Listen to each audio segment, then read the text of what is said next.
গেল 1 থেকে 2 বছরে সারা বিশ্ব জুড়ে বিশেষ করে দক্ষিণ এশিয়াতে যে অস্থিতিশীল পরিবেশ তৈরি হয়েছে সেটা ছড়িয়ে পড়েছে সারা পৃথিবীর বিভিন্ন দেশে। আর একটা কমন চিত্র হচ্ছে, পরিস্থিতি যখন সামাল দিতে ব্যর্থ হয় শাসক গোষ্ঠী, শ্রীলঙ্কার প্রধানমন্ত্রী থেকে পালানোটা শুরু হয়েছে, বাংলাদেশ দিয়ে শেষ হয়েছে। আশেপাশে অনেক দেশে একই ঘটনা ঘটছে, অনেক দেশ সেটাকে কন্ট্রোল করতে পারছে। তবে সর্বশেষ ইরানে যা হচ্ছে, পরিস্থিতি এমন একটা পর্যায়ে আসছে, তাহলে কি সত্যিই আপনার ইরানের যিনি সর্বোচ্চ নেতা আছেন তিনি তার সপরিবারে বা আজকের দিনে গত ৪৫ বছর যেই ইরান রান করতেছে, যেই ইসলামিক শাসনতন্ত্র, তো এটার বিরুদ্ধে পশ্চিমাদের যে প্রেসক্রাইব তন্ত্র সেটাই কি বিজয়ী হতে যাচ্ছে? গেল 2 থেকে 3 দিন ধরে একটা আলোচনা তো ন্যারেটিভ তৈরি হয়ে গেছে যে ইরানের সর্বোচ্চ নেতা পালাবেন। এর মাঝখানে আজকে আপনার একটা খবর আসছে যে রাশিয়া তাদের একটা কার্গো বিমান ইরানে পাঠাচ্ছে। এখন ইরানের সর্বোচ্চ নেতা পালিয়ে কোথায় যাবে? মস্কো। এটা কিন্তু ন্যারেটিভ ছিল। আন্তর্জাতিক গণমাধ্যম নিউ ইয়র্ক টাইমস তারা কিন্তু এই নিউজটা দিছিল, তাই না, যে পালানোর সর্বোচ্চ প্রস্তুতি নিয়ে রাখছে। পরিবারের সদস্য সংখ্যা 20 জন। দেশে বিদেশে থাকা তাদের যে সম্পত্তি, দেশে থাকা যে টাকা পয়সা, এগুলোকে ডলারে কনভার্ট করা হচ্ছে।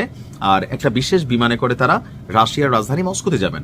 আবার ঠিক রাশিয়া থেকেই আপনার একটা কার্গো বিমান সম্প্রতি ইরানে অবতরণ করছে। তো ইরান থেকে কি আসলে নিয়ে যাবে কার্গো বিমান? তো সবার একটা পারসেপশন হচ্ছে পরিস্থিতি রাইট নাও আপনারা জানেন যে খুবই খারাপ। ইরানের ইন্টারনেট বিচ্ছিন্ন করা হয়েছে। মোটামুটি একটা সরকার পালানোর জন্য সর্বশেষ যত পরিস্থিতি আমরা বিভিন্ন দেশে দেখছি, ইরানে কিন্তু সিমটমটা ঠিক ওই লেভেলেই চলে আসছে। আর রাশিয়ার এই বিমানকে কেন্দ্র করে জল্পনা কল্পনা আরো বেড়েছে। লন্ডনে ব্রিটিশ পার্লামেন্টে বক্তব্য রাখতে গিয়ে কনজারভেটিভ দলীয় এমপি টম টুগ্যান্ড হাট সে একটা তথ্য দিয়েছে যে সম্প্রতি রাশিয়ার একটি কার্গো বিমান তেহরানে গিয়েছে, এবং শুধু তাই না, ইরান থেকে বিপুল পরিমাণ স্বর্ণ সরিয়ে নেওয়া হচ্ছে রাশিয়াতে। তার মতে এসব ঘটনা ইঙ্গিত দিচ্ছে যে ইরানের শীর্ষ নেতা সম্ভাব্য পতনের আশঙ্কা করছেন এবং পরবর্তী পরিস্থিতির জন্য সকল ধরনের প্রস্তুতি নিয়ে ফেলেছেন। তার বক্তব্য হচ্ছে, আমরা দেখেছি রাশিয়ার কার্গো বিমান তেহরানে নামছে, সম্ভবত অস্ত্র এবং গোলাবারুদ বহন করে তারা ইরানে নিয়ে গেছে, এবং ওই কার্গো বিমানটা ফেরার সময় খালি ফেরে নাই, সেখান থেকে ইরান থেকে বড় অঙ্কের স্বর্ণ নিয়ে বের হয়েছে। তবে তার এই দাবির সপক্ষে পশ্চিমা যে গণমাধ্যমগুলো আছে ইরানের বিরোধিতাকারী, তারাও কিন্তু ফলো করে নিউজ প্রচার করছে। তবে এই দাবির সপক্ষে কোনো ছবি অথবা কোনো এভিডেন্স তিনি এখানে দিতে পারেন নাই। তবে এভিডেন্সে কি আসে যায়? এই মুহূর্তে ইরান উত্তাল।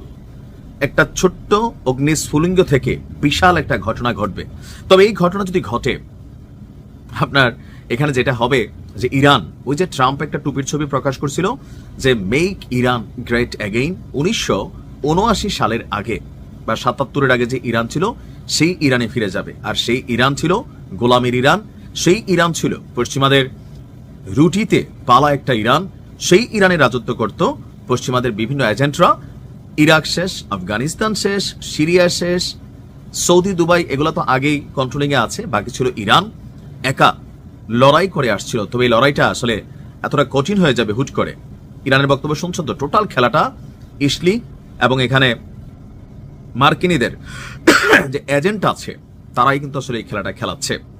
তবে এ নিয়ে রাশিয়া তারা আপনার তেমন কোনো কথা বলেনি। অপরদিকে ব্রিটিশ গণমাধ্যম দ্য টাইমস তারাই প্রতিবেদনে বলছে যে ইরানের পরিস্থিতি খারাপ হলে, বিক্ষোভ নিয়ন্ত্রণের বাইরে চলে গেলে, এই মুহূর্তে যে পরিস্থিতি হয়েছে, যে কোনো মুহূর্তে ইরানের সর্বোচ্চ নেতা পরিবারের সদস্যদের নিয়ে মস্কোতে যাওয়ার একটি প্ল্যান বি রেখেছেন। আর এটা একটা গোয়েন্দা প্রতিবেদনের ভিত্তিতে প্রকাশ করা হয়েছে, যেখানে উল্লেখ করা হয় ওনার ঘনিষ্ঠ মহল, ছেলে, সম্ভাব্য উত্তরাধিকারী মোস্তফা সহ কয়েকজনকে নিয়ে দেশ ছেড়ে যাওয়ার প্রস্তুতি নেওয়া হচ্ছে। আর সেই জন্যই নগদ অর্থ সম্পদ জড়ো করা হচ্ছে। ফ্রান্সের দৈনিক লে ফিগারো বলছে, ইরানের কয়েকজন শীর্ষ কর্মকর্তাও তাদের পরিবারের জন্য ফরাসি ভিসা পাওয়ার চেষ্টা করছেন। প্যারিস ভিত্তিক এক আইনজীবীর মাধ্যমে এই সকল উদ্যোগ নেওয়া হচ্ছে। তো সব মিলিয়ে এখন পর্যন্ত ইরানি কর্তৃপক্ষ রুশ কার্গো ফ্লাইট, স্বর্ণ হস্তান্তর, ভিসা আবেদন বা বিকল্প পরিকল্পনা নিয়ে কোনো বিষয়ে আনুষ্ঠানিক মন্তব্য করেন। এটা করেও না বাংলাদেশ থেকে, আমরা এটা তো বুঝতে পারছি। আল্লাহ জানে ভালো কি হতে যাচ্ছে। আল্লাহ হেফাজত করুক। আসসালামু আলাইকুম।